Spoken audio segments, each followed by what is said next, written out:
AITA for wanting to divorce my husband over a birthday party and cake. I, 40F, have been married to my husband Sam, 41M, for 10 years. We have 4 children, 22, 16, 14 and 11.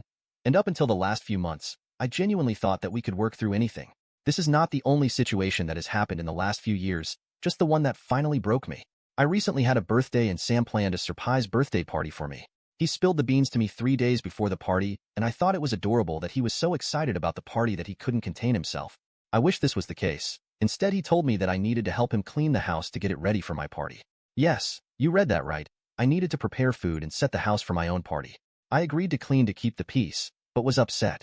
The day of the party quickly came, and I was devastated to learn that he didn't invite most of my friends or family.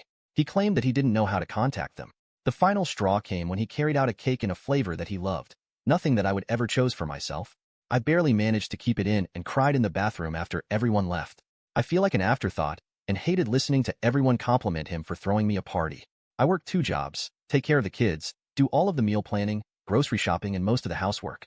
I am exhausted and just wanted to feel appreciated for a day. AITA for considering divorce because I feel he doesn't care. I just can't imagine throwing away 10 years of marriage, but I feel broken. Now on to the next story. Story 2. AITA for telling it my sister she got what SE deserved after our older brother beat and choked her. The title sounds bad, but here's the context. 8 months ago, our oldest brother, 28M, was jumped from behind and stabbed 13 times and cut up by 3 men after he left a grocery store on his way home from work. He nearly didn't make it and spent 4 months in and out the hospital. They stole his phone, wallet, everything he had on him, and took the car as well, skipping all the legal stuff. So far, only one of the men responsible has been caught when he tried to pawn some of my brother's things. After my brother got discharged from the hospital, he moved back in with our parents. All 3 of us kids are living with our parents at the moment. My sister is 20F, I'm 21M, and obviously my brother 28M. Due to what happened, my brother developed PTSD and has been diagnosed with PTSD. It was so bad that he couldn't allow anyone to walk behind him at all. He didn't even want to leave the house. I have to say that my brother is doing very well, or was doing well up until my idiot sister. He is going to therapy, no problem taking his meds, and like I said, he has been doing very well to the point that he doesn't completely freak out when someone is behind him, and he has been able to leave the house. Although he still completely avoids grocery stores at the moment, and sometimes still hyperventilate if we have to stop somewhere at night, but he is working on it and is getting better. I have to give it to his therapist, that lady is amazing. She has even helped the family and his girlfriend understand better, and giving us the knowledge and tools to assist my brother better. This is what happened. A little more than a week ago, my brother came home around 8 p.m. after visiting his girlfriend. My idiot sister thought it would be a good idea to hide behind the front door in the dark and jump on my brother from behind when he entered the house. I didn't witness everything, and I have pieced everything together from what I did see and what I was told. My brother freaked out and slammed my sister against the wall, choking her, and punched her repeatedly. I don't know how many times he punched her, but my sister has a broken nose, busted eye socket, swollen face, and some brushed ribs. All we hear that night was screaming, and me and our dad running downstairs seeing my brother having my sister against the wall choking her. I only saw 2 punches out of all the punches. It took me and my dad to restrain my brother and get him to calm down. My sister is currently looking like a red balloon. She was taken to the hospital, nothing more serious other than the injuries said above. I don't know if there will be any legal troubles for my brother, but nothing has happened so far. We all gave our statements. Even my brother, but he doesn't remember much. He remembers walking into the house and then blank.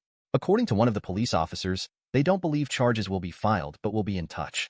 My brother has been holed up in his room since last week after the incident, only leaving for necessities. All the progress he has made over the last couple of months seems to just be completely gone. He is basically the same as he was the day he left the hospital. I overheard my sister in our living room this morning on the phone. I don't know who she was talking to, but all I could hear from my sister is her complaining about being hurt. I understand, but I got pissed off when she called our brother a monster. That is when I told her she got what she deserved, and she should be glad that we were there to actually help, because things could have been a lot worse because of her idiocy. She caused her own pain.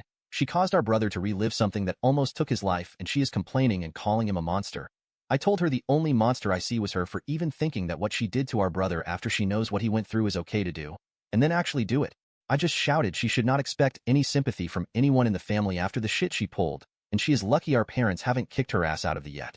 My sister just went to her room and has been in her room the whole day. I can occasionally hear crying through the wall between our rooms. My parents are pissed at me and called me an asshole for blowing up on my sister. They already had the conversation with her and I should have stays out of it.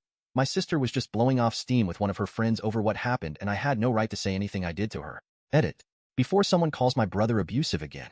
Before all this happened, he was a kind, caring person, always a smile on his face, that has never gotten in a physical fight before outside of a boxing ring.